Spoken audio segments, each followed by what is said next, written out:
Hello everyone, today I'm going to show you how to build the food ordering feature. So first what you're going to want to do is head to the build section. And then you're going to want to click add feature.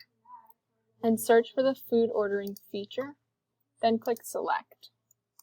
Name your feature. Then click add.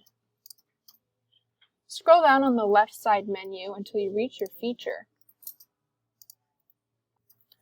Under Screen Info, change your screen feature name or leave as is. This is a name that will appear in the app's feature menu, such as menu as opposed to food ordering. Under Ordering Services, click Location, then add your location. Repeat this process for each location. So first, I'm going to want to choose my time zone. You can either use the global time zone located in your settings area, or you can customize it just for this. Next, you're going to want to choose your available hours. So for this example, maybe I won't be open on Monday or Sunday, and we'll be open at 9. And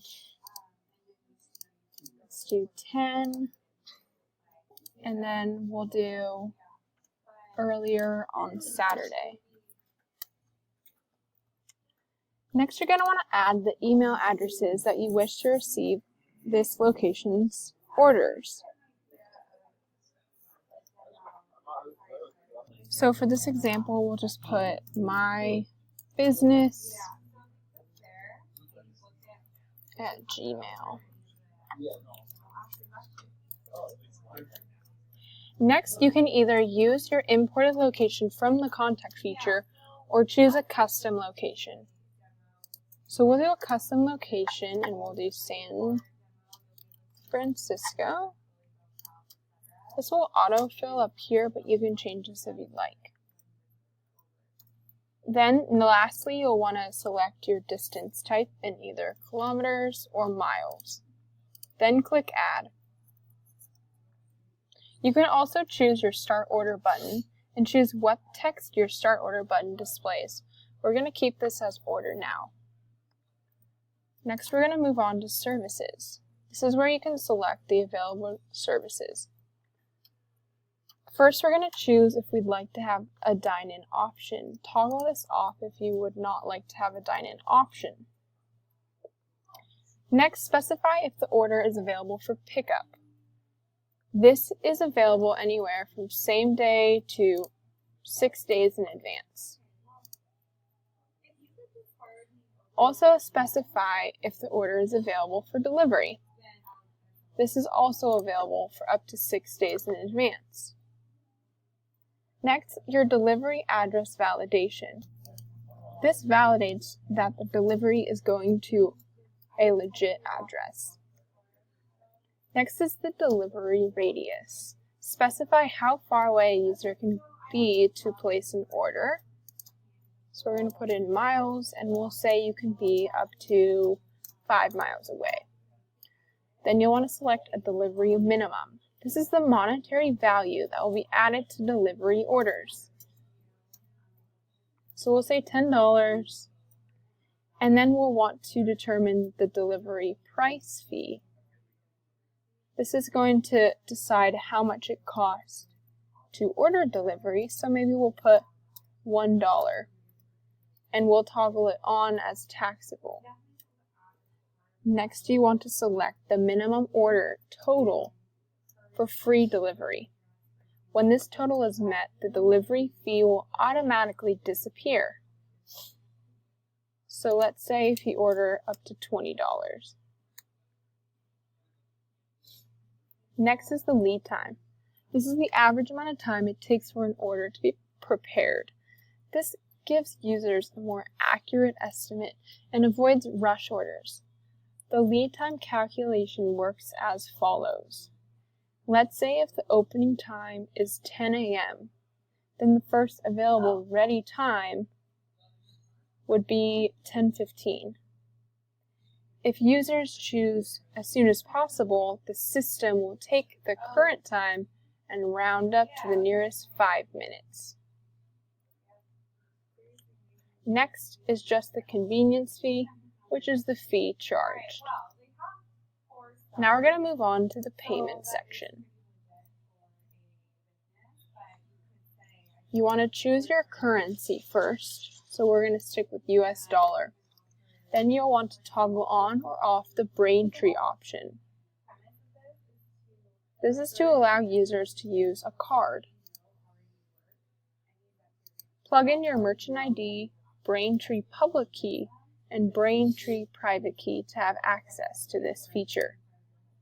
Toggle on cash if you would like to accept cash.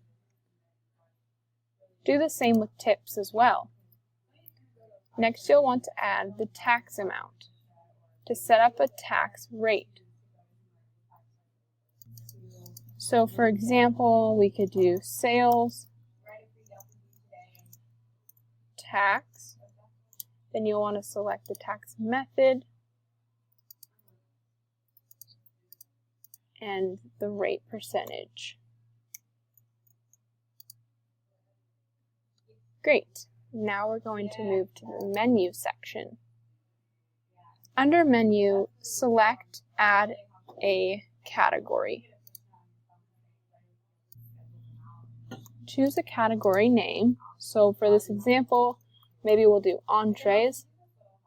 Choose an image.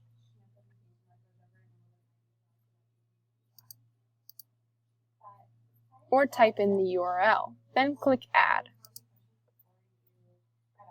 Next, we're going to add an item. So click Add Item.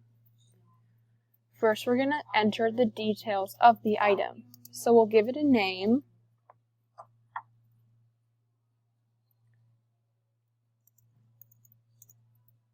And then we'll give it a price. So we'll say $12.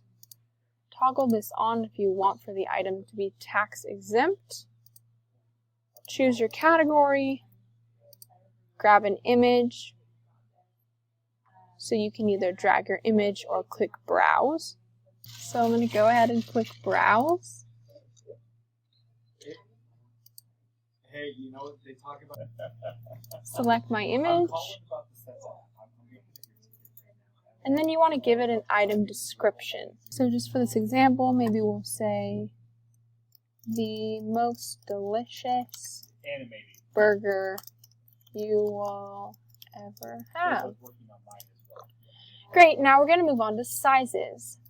Here you decide the sizes of your items. You can add a name as well as a price for your size. If you do not wish to have any sizes, go ahead and leave that blank. So we're just going to do a lunch size and a dinner size. And we'll say the lunch is 12, and we'll say the dinner is 16. Next, we're going to move on to options. This is where you can add options to your menu item.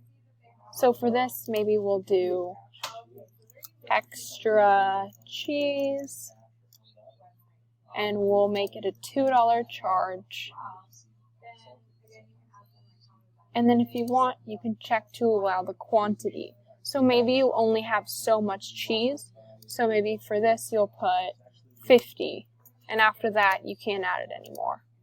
Next, we'll do add bacon. And we'll make that charge $3. And let's just say we have unlimited bacon. And then lastly, we're going to go to availability. You want to choose the availability of this item. So you can choose all locations or just your location specifically. And then if you want, you can choose a specific time. So maybe burgers are only offered, say, on Tuesday, Friday, and Saturday. And let's say they're going to be after noon on all of those days. So you can make this really customizable. And then you're going to want to click Add. Next, we're going to move to the emails field. This is where you want to customize your confirmation email. First, you want to choose a subject. So for this example, we're already going to have new order has been placed. And then you've got your message template and your email objects. In the admin receipt, this is where you're going to want to add your admin email. So maybe put your email or whoever is in charge, put their email here, and they'll receive all the orders with the subject and the same information here.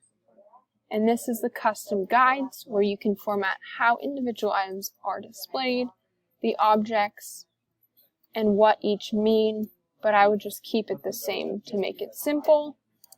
However, this is totally customizable. And lastly, click Extras. This is so you can connect to a Google Cloud printer. You can add a printer as well as previewing a widget. Great. Now you know how to set up the food ordering feature customizable.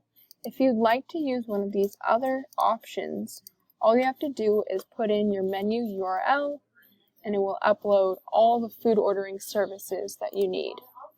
Great! You now know how to create the food ordering feature.